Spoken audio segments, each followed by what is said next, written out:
La vie d'un cas d'immigration. Bienvenue dans la vidéo d'Envision Freedom, qui veut dire la vie d'un cas d'immigration. Notre organisation est située à New York et nous payons une caution d'immigration pour libérer nos voisins de la détention de l'ICE parce que nous pensons que la liberté est un droit humain. Nous fournissons un soutien après avoir payé la caution et nous nous battons pour mettre fin au système juridique interconnecté en matière pénale et d'immigration. Cette vidéo explique le cas audience du calendrier principal et audience individuelle. Lorsque vous recevez une convocation par la poste pour votre date de comparution ou lorsque vous la recherchez sur le portail, vous pouvez voir que vous avez une audience. Une audience est un autre mot pour une comparution devant le tribunal. Pour la plupart des gens, c'est intimidant. Si vous n'inquiétez peut-être pas, et si vous n'avez pas d'avocat, vous craignez peut-être d'être détenu ou expulsé si vous vous présentez au tribunal. Pour se sentir plus en contrôle de ce processus, il est important de savoir ce qui peut réellement se passer lors d'une audience. La première chose à savoir est qu'il est très important de se présenter au tribunal parce que si vous ne vous présentez pas, le juge du tribunal de l'immigration peut ordonner votre expulsion par contumace ou votre expulsion en votre absence. Il existe deux types d'audiences au tribunal de l'immigration, les audiences préliminaires et les audiences individuelles et finales. Une audience préliminaire est une audience comme première étape. Il ne s'agit pas d'une audience décisionnelle et le juge ne se prononcera pas sur les issues de votre affaire. C'est simplement une chance de mettre à jour le juge. Le juge peut vous poser des questions comme « Quelle est votre adresse? Qu'avez-vous fait pour chercher un avocat ?» Vous pouvez demander un allègement. Si vous avez besoin de plus de temps pour un avocat, si vous avez le droit de demander une autre audience du calendrier principal, il est normal d'avoir plusieurs audiences du calendrier principal, souvent jusqu'à 3 fois et parfois plus, avant votre audience finale individuelle. Une audience individuelle est une audience décisionnelle et finale. C'est comme un procès devant un tribunal pénal. Le juge évaluera toutes les informations disponibles, y compris tout témoignage ou demande que vous avez soumis. L'avocat du gouvernement et le juge peuvent tous les deux vous poser des questions. Vous et l'avocat du gouvernement pouvez faire une déclaration finale pour défendre votre position. À la fin, le juge peut prendre une décision.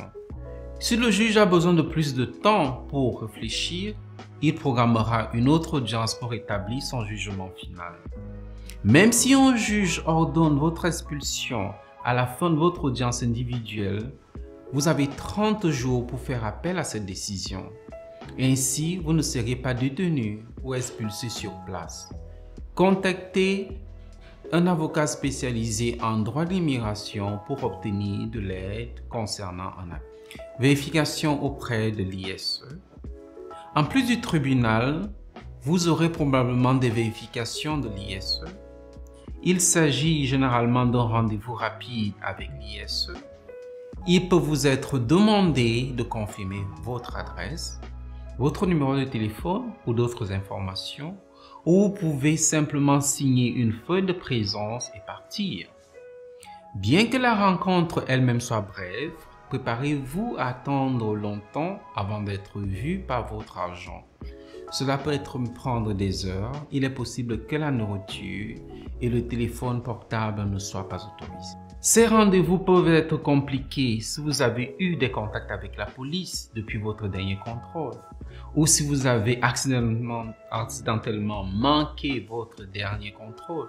Si tel est le cas, vous devez parler au préalable à un avocat spécialisé des migrants. Parfois, le bureau de l'ICE sont situés dans le même bâtiment, mais l'ICE et le tribunal ne sont pas la même chose. Il est géré par des agents gouvernementaux distincts. Cependant, tout comme le tribunal, assister à ces rendez-vous a un impact important sur votre cas.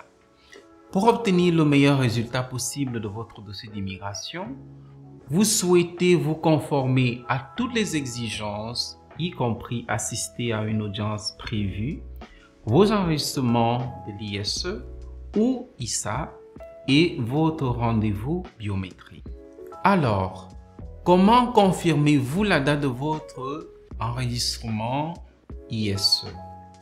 Vérifiez les documents que vous avez qui vous ont été remis lors de votre dernière rencontre avec l'ISE.